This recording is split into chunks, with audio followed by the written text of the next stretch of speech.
좋은 날입니다. 1월 15일 GT 묵상에 함께 하신 여러분 환영하고 축복합니다.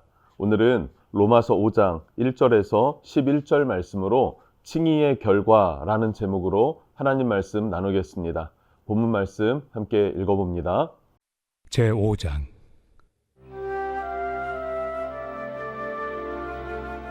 그러므로 우리가 믿음으로 의롭다 하심을 받았으니 우리 주 예수 그리스도로 말미암아 하나님과 화평을 누리자.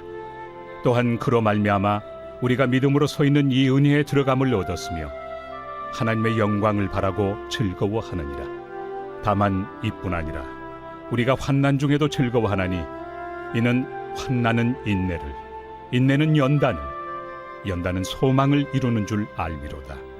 소망이 우리를 부끄럽게 하지 아니함은 우리에게 주신 성령으로 말미암아 하나님의 사랑이 우리 마음에 부은 바 됨이니 우리가 아직 연약할 때 기약대로 그리스도께서 경건하지 않은 자를 위하여 죽으셨도다.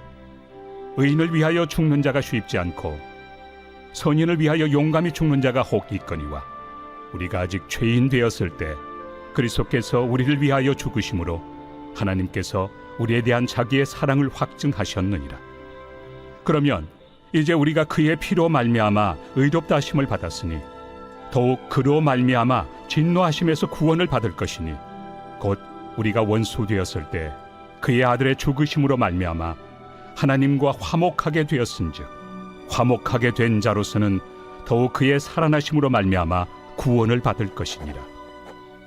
그뿐 아니라 이제 우리로 화목하게 하신 우리 주 예수 그리스도로 말미암아 하나님 안에서 또한 즐거워하느니라. 먼저 우리가 지난 1장부터 나누었던 말씀들을 복습해보면 1장에서는 모든 사람이 죄인이기 때문에 하나님의 진노를 피할 수 없다라는 거였어요. 2장에서는 유대인도 죄인이고 하나님의 진노를 피할 수 없다. 유대인이라는 이유 때문에 하나님의 진노를 벗어났다. 하나님께 용서받았다라고 여길 수 없다는 것입니다. 그리고 3장에서는 우리가 죄인인 것을 깨닫게 하기 위해서 하나님이 주신 것이 율법이었고 율법을 지키지 못하는 인간의 한계, 죄인의 한계를 경험할 때 내가 죄인임을 깨닫게 되고 인정할 수밖에 없다는 것이죠. 그리고 이방인에게는 율법이 없죠. 그 이방인들도 양심이라는 것을 하나님이 주셨기 때문에 자신이 죄인이다, 죄의 한계가 있다, 내가 죄 안에 갇혀 있구나 라고 하는 현실을 직시하게 해줍니다. 그리고 지난 4장에서는 그럼에도 불구하고 하나님께서는 우리로 하여금 의롭게 되는 하나의 길을 열어주셨는데 그것은 행위가 아니라 믿음이라 그랬습니다. 아브라함도 율법의 행위, 할례의 행위가 아니라 믿음으로 의롭게 되었고 그리고 다윗 왕도 범죄자였고 그리고 하나님 앞에 죄인이었지만 믿음으로 회개할 때 용서받아서 의롭게 되었다라는 것이죠. 그래서 유대인이든 이방인이든 모든 사람들은 하나님 안에서 믿음으로 구원을 얻는다는 사실을 여러분 꼭 기억할 수 있기를 축복합니다. 자, 그럼 오늘 5장 말씀은 무엇을 말하느냐? 그 믿음의 구원, 그것을 칭의라고 하거든요. 믿음으로 구원을 받는다는 것. 그 칭의의 결과, 믿음의 결과는 무엇인가? 그것은 하나님과의 화평이다라는 거예요. 하나님과의 화목이다라고 말해주고 있습니다. 자, 믿음으로 우리가 의롭게 된 결과는 하나님과 화목해 되고 화평을 누리는 것인데 그래서 우리는 두려움이 없고 자유하며 기쁨으로 살아갈 수 있게 되었다 하는 것입니다. 사람이 율법이나 양심에 떳떳하지 못하면 두려움에 살아갈 수밖에 없게 됩니다. 죄를 졌기 때문에 그 죄로 하나님과 멀어졌기 때문에 그래서 우리는 전전긍긍하며 하나님이 인도하신다는 확신도 없고 하나님이 나를 지켜주신다는 확신도 없이 살아가게 되는 것이죠. 그러나 하나님과의 화목은 어떻습니까? 두려움은 사라지고 그리고 마음의 평안과 기쁨과 확신 가운데 살아갈 수 있게 된다 하는 사실을 여러분 기억할 수 있기를 축복합니다. 그래서 바울은 이 복음을 증거하는 것에 있어서 자랑스럽게 여겼습니다. 심지어 자신이 옥에 갇혀있는 상황임에도 불구하고 그럼에도 불구하고 이 복음을 자랑하고 그리고 계속해서 전파하는 것, 그것을 사명으로 알았던 것이죠. 그래서 오늘 1절 말씀에는 화목의 결과가 이렇다라는 것을 우리에게 설명해 주고 있습니다. 1절입니다. 그러므로 우리가 믿음으로 의롭다 하심을 받았으니 우리 주 예수 그리스도로 말미암아 하나님과 화평을 누리자. 아멘. 믿음으로 의롭게 되었기 때문에 하나님 안에서 하나님과의 화목을 이루어서 이제는 화평케 되었다라는 것입니다. 근본적 두려움이 사라졌다, 이런 말이 될 수 있죠. 탕자가 아버지의 집을 떠나서 재산을 다 탕진하고 말았습니다.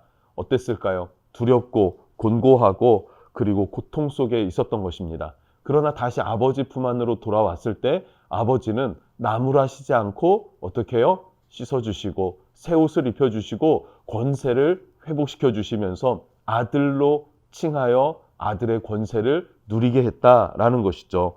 그래서 신분이 회복되었고요. 화평을 회복하였고요. 그러다 보니 대인 관계에서도 회복이 일어나는 것입니다. 이 회복의 은혜가 저와 여러분에게 주어진 복음의 결과이다라는 것을 기억하면 좋겠어요. 여러분, 한번 여러분의 신앙을 돌아보면서 맞아, 내가 예수를 믿음으로 말미암아 의롭게 되었고 내가 의롭게 되었음을 깨닫게 됐을 때 하나님과의 화평을 누리게 되었다라는 것을 느끼게 될 것입니다. 그래서 2절에서는 이렇게 말합니다. 이 믿음으로 은혜로 들어갔다. 은혜 안으로 들어갔다라고 이야기를 하고 있어요. 무슨 말입니까? 은혜가 나를 지배하게 되었다. 내가 은혜 안에 들어가서 나를 이끄는 것이 하나님의 은혜이고 나와 함께하는 것이 하나님의 은혜이고 내 삶을 충만하게 채워주시는 것이 하나님의 은혜이다. 이것이 바로 하나님과 화목해 된 결과다라는 것을 말해주고 있는 것이죠. 우리가 화평을 얻은 비결은 나의 무엇이 아니에요. 나의 행위가 옳아서 바라서가 아닙니다. 십자가에 예수님께서 행하신 구속의 은혜를 입었기 때문에 그 구속을 믿기 때문입니다. 구속이 무엇입니까? 그것은 값을 지불하고 샀다라는 의미예요. 우리가 원수 마귀의 소속이었지만 하나님께서 죄의 값을 치르고 원수의 소속인 우리를 옮겨서 하나님의 자녀의 권세를 회복시켜 주신 것입니다. 이것이 구속입니다. 이 구속의 은혜를 우리가 얻었기 때문에 하나님과 다시 연합되었고 하나님 안에서 영광과 기쁨을 누리는 자가 되었습니다. 그렇게 우리의 삶을 변화시켜 주셨다. 이것이 복음이다 라고 설명하고 있습니다. 그리고 이 복음을 2절 후반절부터 5절까지는 이 땅에서도 천국을 누리는 삶을 살 수 있다라는 것을 말해주고 있어요. 그래서 6절, 우리가 아직 연약할 때라 그래요. 우리가 아직 연약할 때, 이 땅에서 우리가 어떻게 천국을 누리는가, 어떻게 구원과 평안과 화평을 누리는가, 우리가 아직 연약할 때, 내 힘으로 나를 구원할 수 없을 때 예수 그리스도께서 나를 대신해 십자가에 죽으심으로 나를 구속하셨다라는 것이고요. 7절부터 9절 말씀을 보면 우리가 아직 죄인 되었을 때라고 말해요. 이거 무슨 말일까요? 우리가 아직 죄인 되었을 때, 불의와 또 죄와 죄의 본성에서 벗어날 수 없는 나의 사정과 형편, 그러나 하나님께서 공의로운 사랑을 베풀어 주셔서 나로 하여금 아들로 삼아 주셨다, 자녀 삼아 주셨다, 아들의 권세를 회복시켜 주시고 구원의 은총을 베풀어 주셨다라는 것을 설명해 주고 있습니다. 자, 그리고 10절에서는 우리가 원수 되었을 때라고 합니다. 우리가 원수 되었을 때, 그때는 내가 하나님과의 원수가 되어서 하나님을 대적하고 살아갔었던 그런 삶이었습니다. 그럼에도 불구하고 우리가 예수 그리스도의 은혜, 은총, 그 사랑을 믿음으로 말미암아 우리로 하여금 의롭게 되는 길을 하나님께서 열어주시고 만들어주셨다. 그것이 곧 십자가의 길이다라고 성경은 말해주고 있는 것이죠. 여러분, 이 모든 것이 우리를 향한 하나님의 은혜이고 사랑인 것입니다. 그리고 이것은 우리가 어떤 행위로 말미암아 얻는 것이 아니라 예수 그리스도께서 행하신 사실을 믿음으로 받아들일 때, 그리고 그 하나님의 사랑 안에 내가 연합되어졌을 때 우리는 이 은혜와 은총을 누리게 되는 줄로 믿습니다. 그래서 마지막 11절에는요. 우리가 기뻐하고 즐거워할 이유가 이것이다 라는 거예요. 하나님과의 화목으로 죄와 저주와 두려움은 완전히 사라지기 때문에 우리는 이 땅에서 하나님 앞에 기뻐하며 즐거워하며 살아갈 수 있습니다. 뿐만 아니라 예수님의 십자가 은혜를 믿을 때 샘솟는 기쁨이 우리 심령에서 솟아나는 것이죠. 이 구원의 은혜와 감격이 지금도 다시 한번 우리 심령 안에서 살아나 하나님의 자녀의 권세를 누리고 하나님과 화목함을 누리며 살아가는 여러분 되었으면 좋겠습니다. 기도하겠습니다. 하나님 감사합니다. 주님의 의로 말미암아 예수 그리스도의 십자가 구속으로 말미암아 우리는 그것을 믿어 구원을 얻게 되었습니다. 그 구원의 결과는 하나님과 화목이고 하나님과의 화목은 죽어서가 아니라 이 땅에서도 누리는 기쁨이며 이 땅에서도 감격 가운데 소망 가운데 살아갈 수 있는 동력이 되었습니다. 그 은혜를 잊지 않고 은혜의 감격으로 살아가는 하루하루가 되도록 축복해 주옵소서. 예수님의 이름으로 기도합니다. 아멘.